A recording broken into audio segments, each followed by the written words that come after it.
Beside still waters, beside still waters. Hi folks, welcome to Thursdays Meditating with Isaiah. You know, we get a lot of noise in our culture and in our world, a lot of noise. There are a lot of voices calling out to us all the time.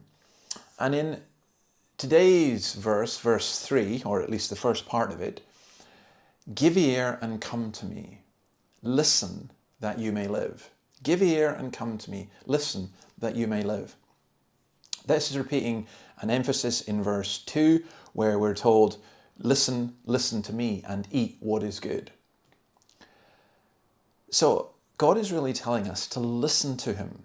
Now we often say that, don't we, in terms of, well, say, are you listening to me? We think maybe our partner is not listening to us, or our children aren't listening to us, or our friends aren't listening to us, or nobody's listening to us. Sometimes when you're teaching a whole bunch of kids, you go, listen to me. Is this what God is doing here? I think yes, but a whole lot more.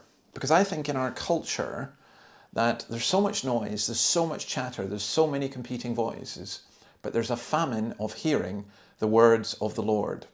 I think nationally that is the case in whatever country we are in.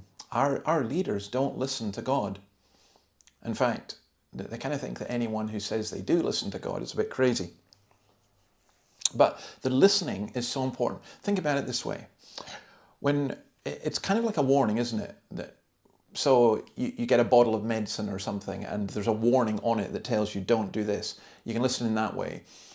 You meet with a doctor and the doctor tells you something and you can choose to reject. So when someone's saying, please listen to me, it's they've got something really important to say. That, how do we listen to God? Well, it's through his word. That is very, very important. The word read, the word sung, the word prayed, the word preached. I think it's through gathering together in public worship. Do you go into church on a Sunday, for example, and say, speak, Lord, for your servant is listening? Do we expect to hear from God? I think many of us don't actually. God speaks to us in providence sometimes. Are we listening to what God is saying? I think in our world situation at the moment, we think that we can control everything, and God is saying, no, you don't. You don't have this. You don't have the control of it. And I would say the Holy Spirit can use all of those, but there's a sense in which we have to be very careful with this, but we can hear God speaking to us. Most of us don't get audible voices. I remember a couple of times in my life, I've had 2 occasions where I've been absolutely certain that God was speaking to me. Now you have to test that by the word, because that's the only sure and certain thing we have. But nonetheless, to deny that God could do that, I think is a bit wrong. So there's the warning.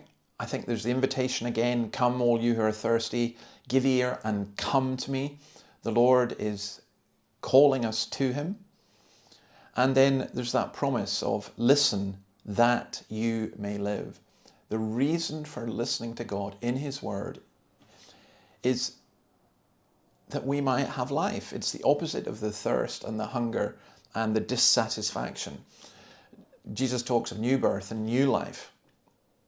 And I think that is all so important. Listen that you may live.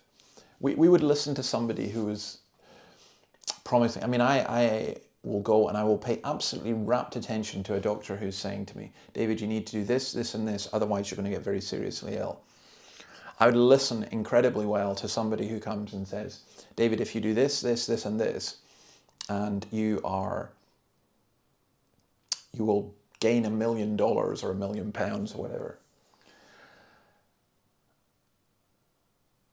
And I'm going to listen to the God who promises to give life. As I mentioned, I heard Jordan Peterson, and people listen to him for the analysis of the problems. I don't think he gives the answer.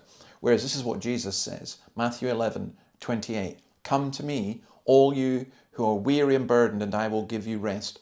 Take my yoke upon you and learn from me, for I am gentle and humble in heart, and you will find rest for your souls, for my yoke is easy and my burden is light. Come to me, come to Christ, listen, and you will live. God bless you. See you tomorrow. Bye. Peace.